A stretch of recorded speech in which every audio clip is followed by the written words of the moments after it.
নমস্কার, আমি পারমিতা। পারমিতার পাকঘরে আপনাদের সবাইকে স্বাগত।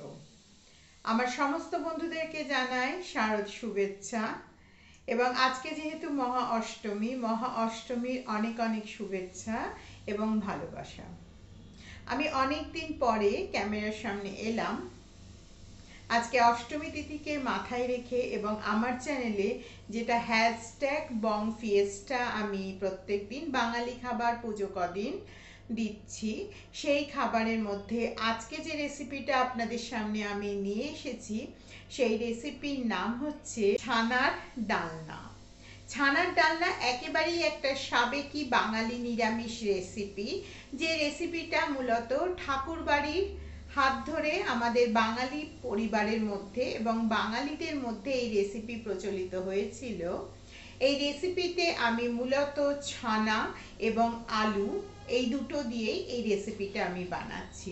তো আসুন দেখে নিই সেই সুন্দর ঠাকুরবাড়ির হাত ধরে আসা বাঙালি সাবেকি রান্না, যে রান্নার নাম হচ্ছে ছানার ডালনা। আমি এখানে 1 ইঞ্চি মতন আদা মিডিয়াম সাইজের করে এনেছি। আমি এই আদাটাকে মিক্সির জারের মধ্যে দিয়ে কেবলমাত্র একবার ভালো করে বেটে নেব। এখানে আমি 500 গ্রাম দুধের মোটামুটি আমি এরকম ছানা করে নিয়েছি। দেখুন এখানে এই 100-150 হবে এরকম একটা ছানা তৈরি হয়েছে। ছানাটা কাটাবার পরে ছানার যে জলটা বেরিয়েছে, দেখুন এই জলটা কিন্তু আমি ফেলিনি, এই জলটা আমি রেখে দিয়েছি। আমার সমস্ত যে রেসিপিটা আমি বানাবো সেটা এই জলটা দিয়েই কিন্তু আমি বানাবো। এই ছানার সাথে আমি দিচ্ছি 2 থেকে 3 চামচ মতন সাদা সুজি। এই সুজিটা দিলে ছানার বন্ডিংটা অনেক সুন্দর হয় এবং আপনারা যদি বিভিন্ন রকম রান্নার পত্রপত্রিকা রাবীন্দ্রিক টাইমে ফলো করেন সেখানে কিন্তু সুজির ব্যবহার পাওয়া যায়। এর সাথে দিচ্ছি আমি সামান্য একটু ধনের গুঁড়ো, সামান্য একটু পরিমাণে জিরের গুঁড়ো। এটা ভেজে জিরেটা এমনি শুকনো কড়াতে নাড়িয়ে চাড়িয়ে ভেজে গুঁড়ো করে নেওয়া হয়েছে জিরের গুঁড়ো, সামান্য একটু পরিমাণে লঙ্কার গুঁড়ো, সামান্য একটু পরিমাণে হলুদের গুঁড়ো। আচ্ছা, এই যে এটা আমি বানিয়ে নিলাম, এই যে বানিয়েছি ছানার এইটা, এবার এরকম ছোট ছোট করে আমি একটা করে প্রথমে গোল্লা করে নেব ছোট। এখানে এই যে ছানার যে আমি বলগুলো করলাম মোটামুটি সব সাইজের ছোট বড় বিভিন্ন রকমের আমি ছানার এই বলগুলো বানিয়ে নিয়েছি। আর এখানে আমি 2টো সেদ্ধ আলুকে মাঝামাঝি করে কেটে রেখেছি। তেলের মধ্যে যখন এই যে দেখুন ছানার বলগুলো আমি বানিয়েছিলাম, এই ছানার বলগুলোকে আমি দেওয়ার আগে কি করব, এরকম ভাবে একবার করে হাতের মধ্যে এরকম চিপটে চিপটে নেবার পরে ঠিক আমি এরকম ভাবে এগুলোকে একটা একটা করে ধীরে ধীরে ছেড়ে দেবো। এবার আমি একটা একটা করে এগুলো ছেড়ে দিয়ে তেলের মধ্যে, খুব বেশি না, মোটামুটি একটা ভেজে নিতে হবে। ধীরে আস্তে এগুলোর উপর তেল দিয়ে দিয়ে খুব ভালো করে এগুলো ভেজে নিতে। একটা লাল লাল করে ভাজা হয়ে গেছে।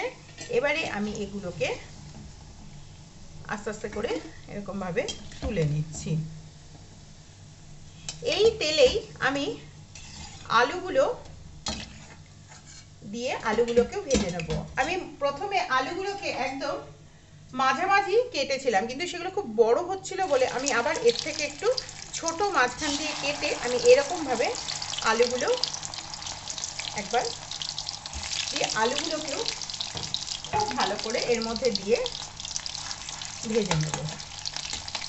এটা যখন আমি ভাজছি দেখবেন সাধারণত আলু ভাজার সঙ্গে কিন্তু কোনো রকম কিছু দেয়া হয় না, কিন্তু এর মধ্যে আমি একটু সামান্য পরিমাণে লবণ দিচ্ছি। লবণ দিলে কি হবে, আলু ভাজাটা অনেক বেশি শক্ত থাকবে। তরকারি অনেক পুরনো হয়ে গেলে, মানে ধরুন একবেলার জন্য তরকারি করলেন, তরকারিতে আলু অনেক সময় ঘেঁটে যায়। এটা ছিল আমার আজকে রান্নার টিপস। আলু যখন ভাজবেন তখন যদি তার মধ্যে একটুখানি সামান্য পরিমাণে নুন দিয়ে ভাজেন তাহলে দেখবেন আলু কিন্তু ভাঙবে না, যতই ঘাঁটাঘাঁটি হোক। এবারে এই আলুগুলো মোটামুটি একটু ভাজা হয়ে গেছে, আমি এগুলোকে তুলে নিচ্ছি। এবার অন্য একটা প্যানে আমি ওই যে তেলটা যে বাঁচলো ওই তেল থেকে দেখুন এই যে আলু আলু লেগে রয়েছে, এই তেলই আমি কিছুটা এর মধ্যে দিয়ে দিচ্ছি। দেবার পরে যেহেতু তেলটা গরম আছে, কোনো রকম অপেক্ষা করার আর দরকার নেই। এর মধ্যে দিচ্ছি আমি গোটা শুকনো লঙ্কা, দিচ্ছি গোটা গরম মশলা, প্রথমে দিচ্ছি দারুচিনি, যাচ্ছে এলাচ আর লবঙ্গ, এর সাথে যাচ্ছে সাদা জিরে, সাদা জিরে গেল, তার সাথে যাচ্ছে একটু মৌরি, প্লেন মৌরি। মৌরি এবং জিরের সংমিশ্রণে যখনই এটা তৈরি হবে তখন কিন্তু এটা অত্যন্ত একটা সুস্বাদু এবং একটা সুগন্ধ বেরোবে, অ্যারোমা বেরোবে। আপনারা বাড়িতে যখন এই খাবারটা রান্না করবেন আপনারা কিন্তু এর একটা সুন্দর অ্যারোমা এইটা যখন বানাবেন তখন কিন্তু পাবেন। এর মধ্যে যাবে আদা বাটা, আদা বাটা, এর মধ্যে গেল আদা বাটা, একটু টস করে নিতে হবে। তারপরে যাবে সামান্য একটু পরিমাণে চিনি। আপনারা চাইলে চিনির বদলে গুড় বা মধুও ব্যবহার করতে পারেন। এটা দেবার পরে এর মধ্যে অবশ্যই যেটা দিতে হবে সেটা হচ্ছে বেশ কিছুটা পরিমাণে, দেখুন আমি এখানে নিয়েছি কাজু বাদামের বাটা। এই কাজু বাদামের বাটাটা কিন্তু অত্যন্ত প্রয়োজনীয় এই খাবারের জন্য। যেহেতু আলুটা সেদ্ধ করা আছে সেজন্য কিন্তু আপনাদের খুব তাড়াতাড়ি করে যে আলুটা দিতে হবে তা কিন্তু নয়। এর সাথে যাচ্ছে লঙ্কার গুঁড়ো, সামান্য জিরের গুঁড়ো, সামান্য পরিমাণে ধনের গুঁড়ো, আর যাচ্ছে অতি সামান্য পরিমাণে একটু হলুদের গুঁড়ো। এই খাবারটাতে কিন্তু হলুদের গুঁড়োর পরিমাণ অত্যন্ত কম হয়। দেখুন কাজু দেবার জন্য কি হয়, কাজু সবসময় কিন্তু একটু টেনে নেয় সমস্ত খাবার, যেহেতু এটা এক ধরনের বাদাম। এরপরে আমি দিচ্ছি আলু এবং এই যে ছানাগুলো ভাজা রয়েছে সেই সমস্তটা আমি একসাথে এর মধ্যে দিয়ে দিলাম। এই যে এইভাবে এটা দেবার পরে এই যে ছানার যে আমি জলটা বলেছিলাম জলটা রয়েছে, এই ছানার জলটা কিন্তু আমি এর মধ্যে দিয়ে দিচ্ছি। এর মধ্যে কিন্তু অন্য সাধারণ জল দিলে কিন্তু এর যে স্বাদটা সেটা কিন্তু একেবারেই পাওয়া যাবে না। এটা এই যে ছানা এবং আলু এবং ছানার জল, কাজু বাদাম বাটা ইত্যাদি যা মশলা পড়লো সমস্ত কিছু দেবার পরে শেষকালে দিতে হবে আপনারা আপনাদের স্বাদ মতো লবণ দেবেন। আমি আমার স্বাদ মতো লবণ দিচ্ছি, আপনারা আপনাদের স্বাদ মতো লবণ দেবেন। দেখুন অত্যন্ত সোজা এবং অত্যন্ত সুস্বাদু হচ্ছে এই ছানার ডালনা। এটা আপনারা যদি একদম অথেন্টিক প্রসেসে আমি যেহেতু করছি কালারটা কিন্তু এটাই হয়।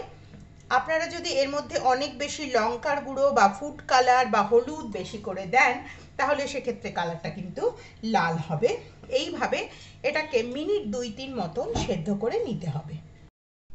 এবারে আসুন এটাকে প্লেটিং করে নেব, কিন্তু তার আগে এই যে এটাকে আমি গ্যাস থেকে নামিয়ে নিয়ে এসেছি।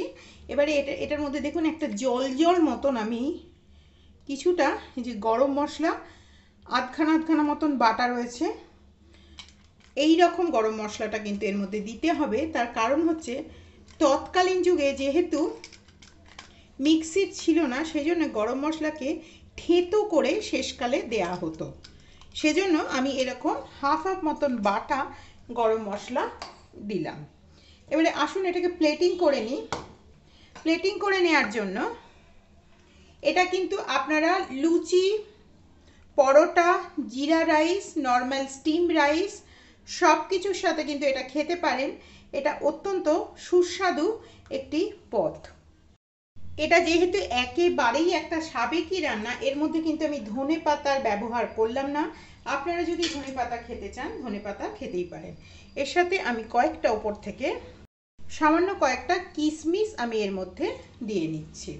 কাজু ভাজা রয়েছে, কিশমিশ দিলাম। আপনারা যদি কিশমিশ বেটে দিতে চান বেটেও দিতে পারেন। এই হলো আমার আজকে অষ্টমী স্পেশাল রেসিপি, যে রেসিপির নাম হচ্ছে ছানার ডালনা।